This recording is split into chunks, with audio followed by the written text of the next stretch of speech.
Welcome to Women Awakening. I'm Cynthia James, and this network is about changing lives one woman at a time.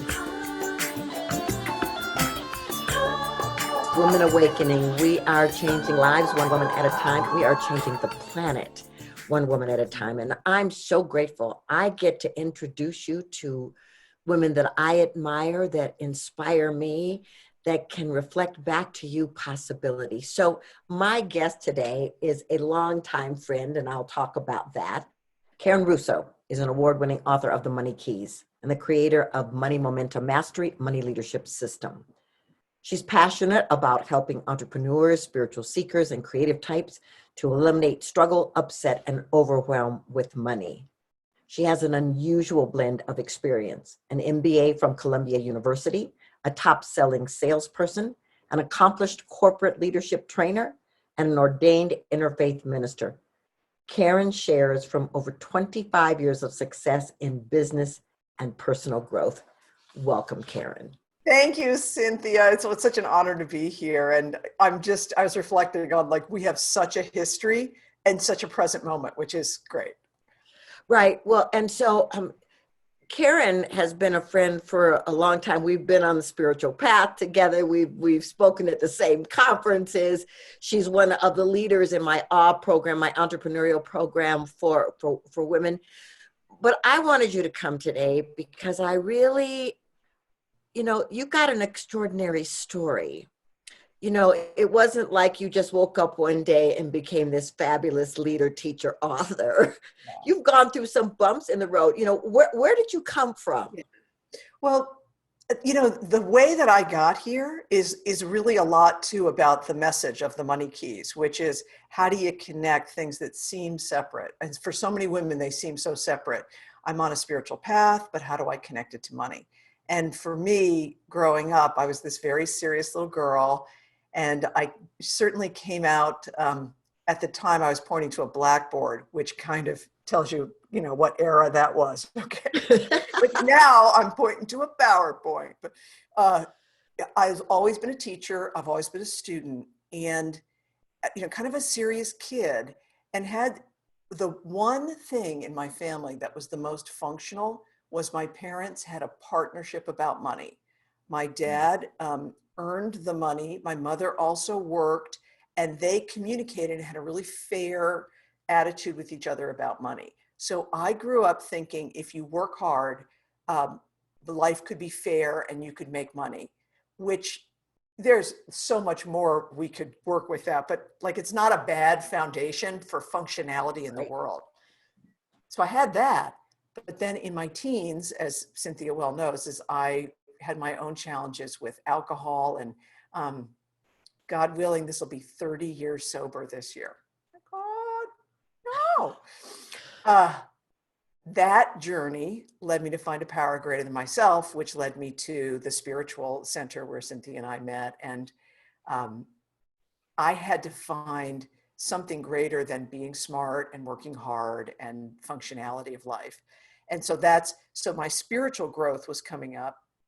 And at the same time, I had a business school degree and I worked for a bank. But then when I became sober and kind of started in a new direction, it was about 15 years ago that I said I'd bring my own work forward. And that's when I really just looked around. And you remember, Cynthia, back then at the spiritual centers, everybody was high on consciousness, but not really so great with the practical. And then we would go to the wealth building workshops and everybody's breaking boards and doing tax liens and real estate. It's all action and mindset, but not much spirituality. So putting those things together was like the piece that felt so important to me. Well, and it is, and I've done work with you. My husband has done work with you, and the women in my programs love you, and you've spoken at my conference. The thing is, it's like anybody listening to this would go, wow, well, she went from this challenging teen life, to being this mega star with teaching people about money. But, what was the bridge for you? What was the thing that you had to overcome to get to this place? Yeah, I think for me, the bridge, I also really recommend this to people, is rather than just, there's a thing called mental equivalent or best practice, or you want to model somebody else, right? I always invite people is like model yourself. So where did you overcome something that seemed insurmountable? And if you can do it there, you can do it with your money. So for me, the biggest overcome was that I thought I had to keep things separate. So I had this like business life, and then I had my spiritual and my support group, my 12 step and all that stuff. And I thought they had to be separate. And when I started to bring them together, that's when I left the bank and I joined this, other firm, and I could be funny at work and like bring my whole self into that. And it was also when I realized that in the spiritual centers, I could be competent, it's like I didn't have to, like, I could like bring, I mean, it's a little, I don't mean that to be sounding like anyway, I could bring my competence and my intelligence into the spiritual realm and it would be welcome there. Right. Yes. Right. Well, and I hear what you're saying. I mean, the thing about it is like sometimes in spiritual communities, we're just loved so much, right? Where we are, that it isn't required necessarily to come into the place where you have to come into when you're in a corporation or when you're on a big stage somewhere. But I loved what you said, because what you really were saying is, how about if I bring my authentic self everywhere I am? Well, and that's one of the things that's like that our work together has really taught me, is that we can't just coach women on how to get a great marketing message if they have an inner self criticism that's just running rampant. Or we can't just work on self forgiveness if they won't take the discipline to set a boundary, with an employee. Like the whole thing makes a difference in how much money you make, but also how effective you are, whatever you're doing. Yeah, and I think that what you're talking about is what women struggle with a lot. It's like the integration of the dream, the skills, the desires, and the garbage that we carry from our past. It's like, how do we put this all together? And I love, I have a money purpose statement that I created with you. And I would love for you to just tell the ladies what is a money purpose statement and why is it important? And this was not a plant, but I have my money purpose statement right on my desk with me at all times. So a money purpose statement is a way to articulate what Cynthia just said, is how do we take a bigger purpose for our business, our money, our life, and then connect it to making, keeping, circulating money. So it's really what's your purpose? What's the higher thing you're up to? And then instead of saying in our businesses or our work, like, where's the money? You ask this question, what's the money for? And the money is for serving the purpose. So my money purpose statement is, I align with God, I define my desires, I go where I'm guided. This is my one for this year. And then out of that, I say money flows generously and frequently from a wide variety of inspiring sources. So I'm really tuned into variety of sources, generous, frequent, and then I have my goals that flow from there. So I encourage everybody to really, it's not unspiritual to connect the difference you want to make to the money you need to make. Mhm. Oh, I love that. I My money purpose statement is a part of my spiritual practice every morning. Mm. And by the way, ladies, I change it. I review it every year, every 6 months, and go, is this still applicable? Is this how I still want to operate? Is this what I really want to speak? And by the way, speaking it aloud is a very powerful thing. Yes. And you think about it, if money can become more like everybody, like all the women that are connected to you and are tuning into this podcast are going to be folks who have some kind of mastery area, like how you are with your food and your body, or the love you have with your kids, or like you're going to have some area of life where you tinker, it's different, it changes. Like that's how money can be too. So money's not a thing over there that only some people have. It's a a tool for expression, like language or technology, and we're the ones who guide the tool. Absolutely. So, so you married not as a young woman, as a more mature woman, and had this amazing relationship, and you run your business, and you travel, and uh, how do you? First of all, what do you want to tell women about waiting for the real love of your life, Yeah. and how Yeah. do you manage that with your dreams fulfilled? Yeah. You know, I'm so glad that I waited for the big fella. So, and I was, it was my biggest issue that I would go to the prayer counselors after the services. I would call the people in my group. I would lean on my friends. It's like, where's my partner? Where's my partner? And here's the thing. I don't have a regret, but I do have a thing I notice is all that time I spent yearning. If I had used that time and energy I could have easily also gotten a real estate license or done some other.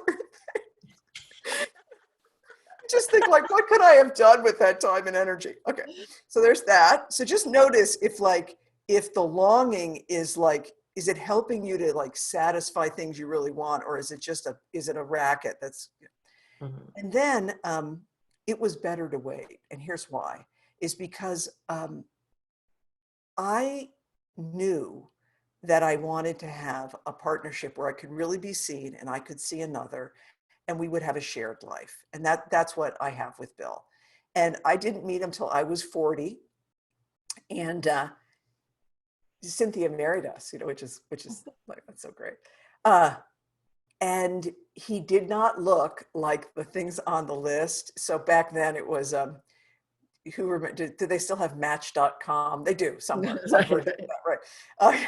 But you would write a list of things. It's like he didn't fit that stuff on a lot of the like demographics. But in terms of shared spiritual connection, shared goals, shared view of life, that's the stuff that's so important.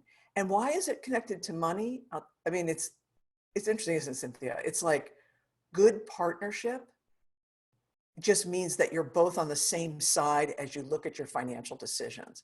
And I got us into some um, bad real estate investing back in the day when it seemed like such a good idea.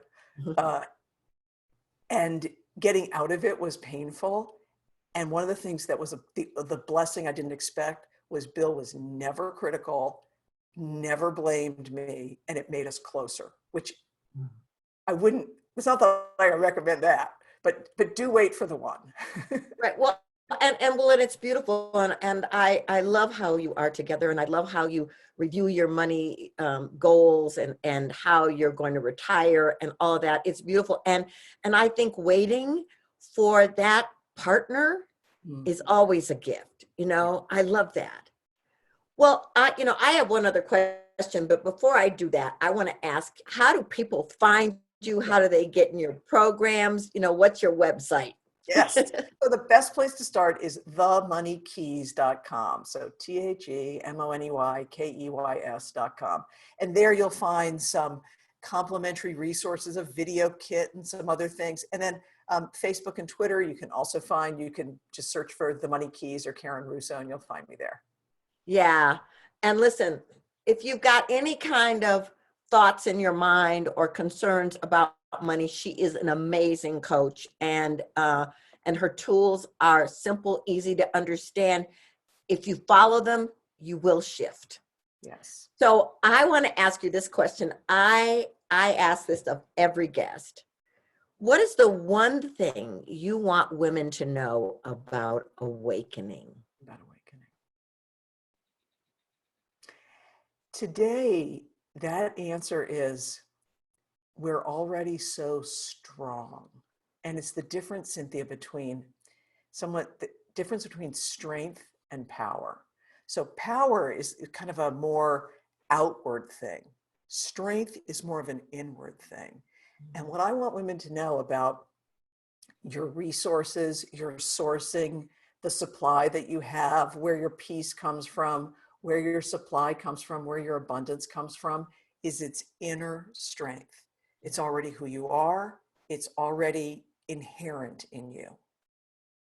Oh, awesome. Thank you so much for being here, Karen. I love you. I love the work that you're doing in the world. And I look forward to seeing you again in person soon. Yes. So ladies, thank you for being here. I mean, Karen is just an example of all the amazing women we have and we are interviewing. Subscribe, share this with people that you know, women that are ready to awaken and bring their light to the planet. We put up content, new content often. I'm so grateful for you. I want you to remember that you're magnificent, that you're powerful, that there's no one like you on this planet. And the moment you awaken, the universe syncs up to take you to new heights. Many blessings, much love.